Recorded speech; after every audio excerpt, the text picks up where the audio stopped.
Creieu que els contes de sempre ens expliquen tota la veritat?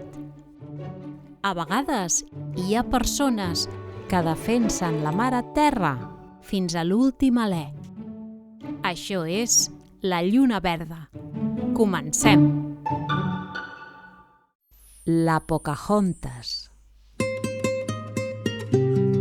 Fa molts i molts anys, Amèrica del Nord era una extensió de terra on hi vivien diverses tribus d'indis, com els peus negres, els cheyennes, els arapahoes i moltes altres. Aquestes tribus vivien dels seus cultius, de la caça, de la pesca i de la recol·lecció de fruites i fruits dels arbres i dels arbustos.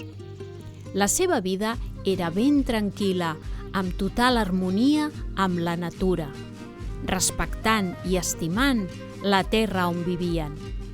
Per a ells era com una gran mare que sempre alimentava a tots els seus fills. Per això, fins i tot l'anomenaven Mare Terra. Els Powhatan eren una d'aquestes tribus. Estaven governats per un rei anomenat Wahunsonacock, que tenia una filla anomenada Pocahontas. Pocahontas, en la llengua índia, volia dir entremaliada. I és que Pocahontas realment era una noia molt inquieta i amb molta curiositat per tot el que passava al seu voltant. Els Powhatan vivien tranquil·lament, fins que un dia va arribar a la badia un vaixell amb unes persones que venien de l'altra banda de l'oceà. Formaven part d'una expedició de mercaders del Regne Unit que buscaven or o terres on poder cultivar i així fer-se molt rics. Els indis els van rebre amb els braços oberts i els van deixar estar-se a les seves terres. Els comerciants tenien molts objectes de metall que agradaven als indis i que els canviaven per menjar. Quan feien aquests intercanvis, la Pocahontas sempre hi anava. A vegades, els intercanvis entre els indis i els anglesos es feien difícils perquè parlaven llengües diferents i s'havien d'entendre per gestos. A la Pocahontas tot allò li semblava molt interessant i escoltar la llengua que parlaven aquells nouvinguts li semblava divertit. A poc van entenent què significava cada paraula i fins i tot es va atrevir a pronunciar alguna frase. El capità del vaixell, que havia portat aquells homes fins allà, es deia John Smith. Era un jove intrèpid i aquell havia estat el seu primer viatge com a capità. En John es va fixar de seguida en aquella noia tan espavilada que intentava parlar el seu idioma. Patates. Patates. Repeteix amb mi. Tes. Molt bé! Segueix així i aviat aprendràs el nostre idioma. Llavors Pocahontas li va dir: bullava. Bullava? Què vols dir? No t'entenc. Pocahontas li va assenyalar un barril ple d'aigua i en John va endevinar el que volia dir. Bull aigua! No s'ho podia creure. Aquell noi l'havia entès. Bull aigua, si us plau. Bull aigua, sisplau. Molt bé. Jo sóc en John. I tu? Jo sóc Pocahontas. A partir d'aquell dia, la Pocahontas i en John es trobaven sempre que hi havia intercanvi i el John li ensenyava el seu idioma. D'aquesta manera, en pocs mesos, la Pocahontas va aprendre a parlar anglès i feia de traductora en els intercanvis. El fet de poder-se entendre va facilitar molt el comerç i va evitar els mals entesos. Cada tarda, la Pocahontas i el John es trobaven en un marge del riu i s'explicaven històries llegendes o tradicions dels seus respectius pobles. D'aquesta manera, era molt més fàcil entendre moltes de les coses que feien aquells nouvinguts. El John també es sentia fascinat per les històries que li explicava la Pocahontas sobre el seu poble. La Mare Terra, el Pare Sol, la germana Àliga, el germà Mussol. Parlava de la natura com si fos la seva família.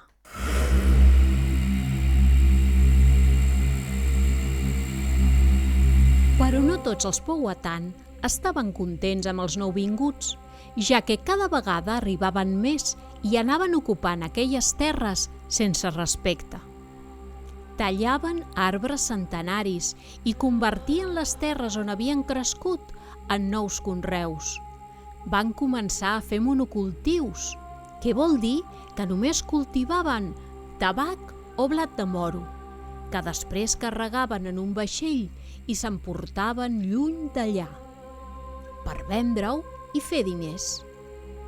Per als indis només s'havia d'agafar de la terra els fruits necessaris per alimentar-se, no per guanyar diners. En canvi, els anglesos no pensaven de la mateixa manera. Els seus objectius eren ben diferents. Farts d'aquesta situació, un dels caps de la tribu va segrestar en John i el va portar davant el rei Wahunsonacock per a que fos executat. La Pocahontas es va interposar i li va pregar al seu pare que perdonés la vida d'aquell home.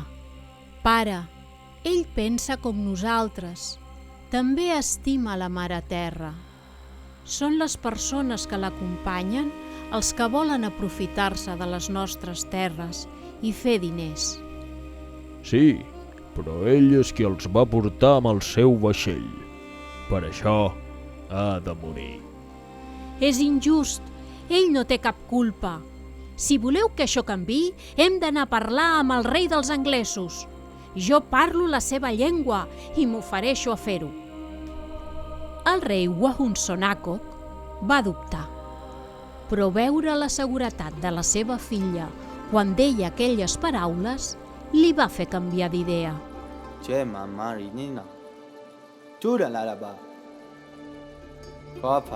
Li va perdonar la vida al John, amb la condició que portés la seva filla davant del rei dels anglesos per aturar aquella barbàrie que li estaven fent a la Mare Terra.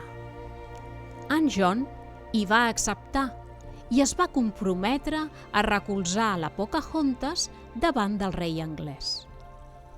Després d'una setmana, tot estava preparat per al viatge a Anglaterra. La Pocahontas mai havia marxat tan lluny de la seva família i navegar cap a l'horitzó mar endins en un vaixell tan gran li feia molta por. Però sabia que anava per defensar la seva estimada Mare Terra. La Pocahontas s'havia convertit en la veu del seu poble. L'arribada al port de Londres va ser impressionant. La Pocahontas va quedar impactada pels edificis que s'alçaven davant d'ella i pels milers de persones que l'esperaven al port. Tothom cridava i la saludava. Tothom volia conèixer aquella noia índia vinguda de l'altra banda de l'oceà. El rei d'Anglaterra va rebre en el seu palau a la Pocahontas i al capità John Smith. Les persones de la cort estaven meravellades pels colors del vestit i les plomes que portava la noia, però també pels obsequis d'or acabats d'arribar. El rei va quedar sorprès de com aquella noia índia, vinguda de tan lluny, li explicava en un perfecte anglès com era la terra d'on venia i com eren els homes i les dones que allà vivien. Però el motiu d'aquell viatge també era explicar-li al rei el mal ús que els anglesos estaven fent en aquelles terres, i això no li va agradar gaire al rei. Ell sabia perfectament que aquelles grans extensions de terra eren ben fèrtils per cultivar productes que donaven molts diners si els venien arreu del món. La seva flota de vaixells era capaç de transportar-los a qualsevol país que li volgués comprar. També sabia que en aquelles terres hi havia l'or que necessitava per fer-se més ric encara. I que treure-li les terres als indis era molt fàcil, ja que no tenien armes de foc i només es defensaven amb fletxes, ganivets i destrals. Per tant, va decidir que la conquesta d'aquelles terres era una gran oportunitat per ampliar el seu imperi. El rei va escoltar atentament a la Pocahontas i li va oferir tota mena de comoditats durant la seva estada a palau. Menjars exquisits, llençols de seda al llit, coixins de plomes, per convèncer-la dels beneficis de l'ocupació. Però la Pocahontas va refusar tots els seus oferiments. Ella volia el compromís del rei de canviar el comportament dels anglesos a les terres on vivien els indis des de fa segles. Però el rei no va acceptar.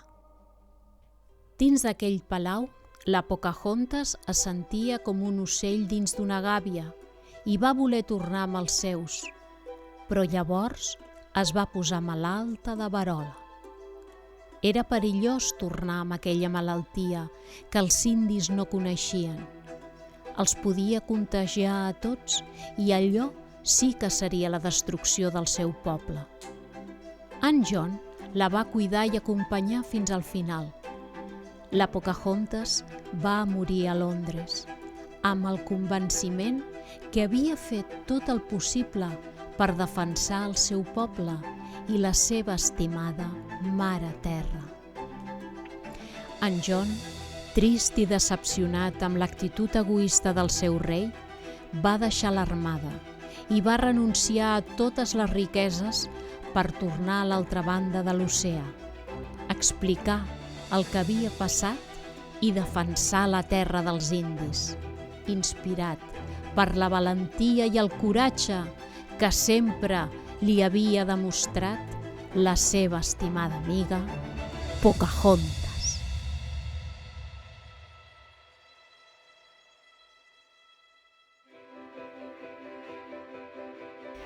I vosaltres, si fóssiu el rei, què haguéssiu fet? Conte contat ja s'ha acabat i el llibre de contes tancat i guardat.